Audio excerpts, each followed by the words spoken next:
Sellers Advantage. Clippers, Pelicans, Sunday at 6 on KTLA.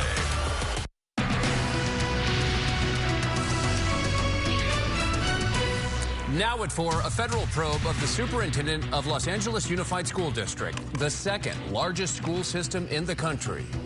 Good afternoon. This is the KTLA 5 News at 4. I'm Samantha Cortese. And I'm John Finolio. Agents raided the home and office of Alberto Carvalho early this morning. Few details have been released, but a source says the investigation may be linked to a failed AI company. KTLA's Mary Beth McDade joins us live from downtown LA with more. Hi, Mary Beth.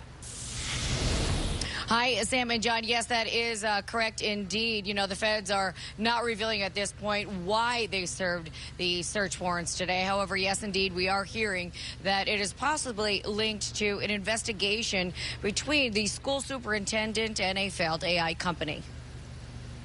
The FBI conducted raids at LAUSD Superintendent Alberto Carvalho's San Pedro home, LAUSD headquarters in downtown LA, and Carvalho's Miami home today. Several of Carvalho's San Pedro neighbors saw a lot of law enforcement activity at his residence this morning. Whatever, between 6 and 6:10 in the morning, or 6:15 in the morning. I was with my wife, or having our cup of coffee, and we heard the sirens going off. And then all of a sudden, somebody said, "Stay in your house." They were over there. And I saw that one was with a camo with a rifle pointing at the house.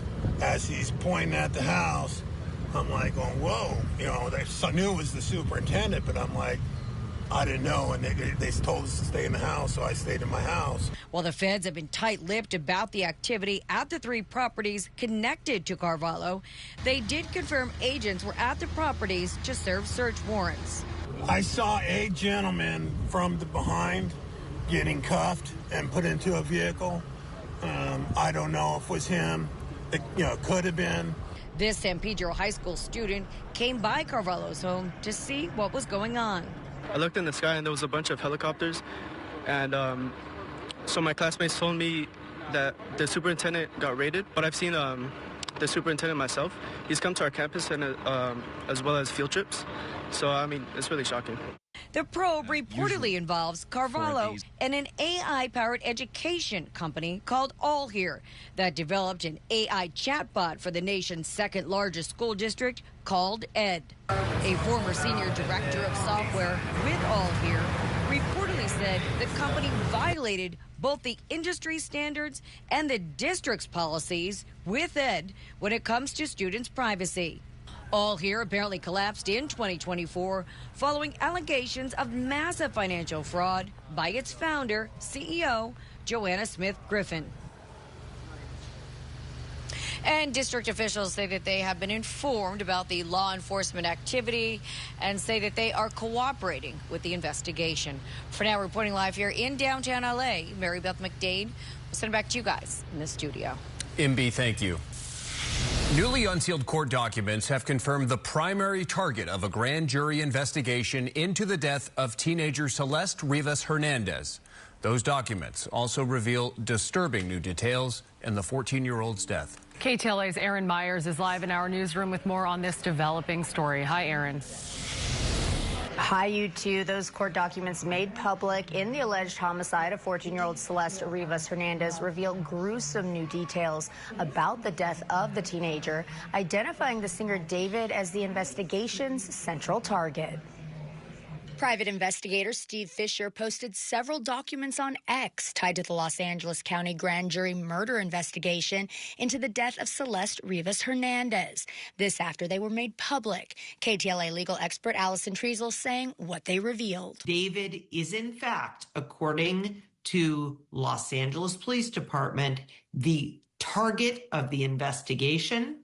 They are investigating 1 count of murder. The documents were filed under seal but made public after the singer's father, mother, and brother, who live in Texas, challenged subpoenas, compelling them to testify in California. They fought the issuance of the California subpoena, and the Texas Court of Appeals denied their writ, and they were ordered to testify by February 11th. Hernandez's remains were found in September of last year inside a Tesla registered to David at a Hollywood tow yard. The documents show detectives found a cadaver bag containing human remains, along with other body parts in a second bag. And though David is the target of the investigation, it's still not known if he will be charged. We still don't know if prosecutors and Los Angeles police are going to be able to establish that he committed this murder. David's family had until yesterday to appeal the Texas court's decision, but may have already testified. Grand jury investigations and proceedings are shrouded in secrecy, so we know very little. In fact, we don't know if his brother, his mother, his father has already testified. We did reach out to the district attorney's office here in Los Angeles about the documents being released. We are told they are not commenting at this time. Here in the newsroom, I'm Erin Myers. I'll send it back to you in the studio. Erin, thank you. Police are trying to track down the driver responsible for a hit and run in North Hollywood that severely injured a pedestrian. It happened a month ago. The victim was walking northbound across Bel Air Avenue when he was struck and thrown into the air by a white Nissan Rogue Sport traveling westbound on Sherman Way. The car did not stop. It may have visible damage to the front hood or fender area. Authorities are offering a $25,000 reward for information leading to the suspect's arrest and conviction. 2 people, including a teenage boy, remain in the hospital after a vehicle jumped the curb and crashed into pedestrians yesterday afternoon in downtown L.A. This happened on 8th and San Julian Street in the Flower District. Surveillance video shows a Mercedes veering off the road and onto the sidewalk near a row of flower shops, hitting several people before crashing into a tree. Police believe the driver fell asleep behind the wheel and drifted off the road. At least 6 people were hurt, including the driver. No word yet on whether that driver will face charges. The LA County Department of Children and Family Services is being sued for $50 million in connection with the torture and murder of a toddler in Long Beach. 14-month-old Tilly Servin was killed in November of last year while in the custody of her father, 40-year-old Alfred Munoz Jr., and her stepmother, 34-year-old Kelly Munoz. Both are charged with murder, torture, and child abuse. Today, Tilly's mother, grandmother, and their attorney spoke out about the lawsuit, saying DCFS knew about the father's long criminal history with convictions for child cruelty, but still put Tilly's harm in way. Don't you think this guy was violent? Don't you think this guy was a risk? If you have a heart, you would have never put this little girl in his hands. She was very, very happy baby and bright and always smiling. The system has enormous power. With that power comes responsibility. In Tilly's case, that responsibility failed her. DCSF did release a statement extending their heartfelt condolences to Tilly's family and friends and saying state law prohibits them from commenting on the case. The first plaintiff to take major social media companies to trial testified today about the harms she says tech platforms inflicted on her mental health as a child. Parents, youth leaders, and online safety advocates held a news conference this morning outside the courthouse in solidarity with plaintiffs and families in the trial. It is the first in a consolidated group of cases brought against Instagram, YouTube, TikTok and Snap by more than 1,600 people. They accuse those companies of knowingly designing addictive products harmful to younger users' mental health, and they're calling for legislative solutions.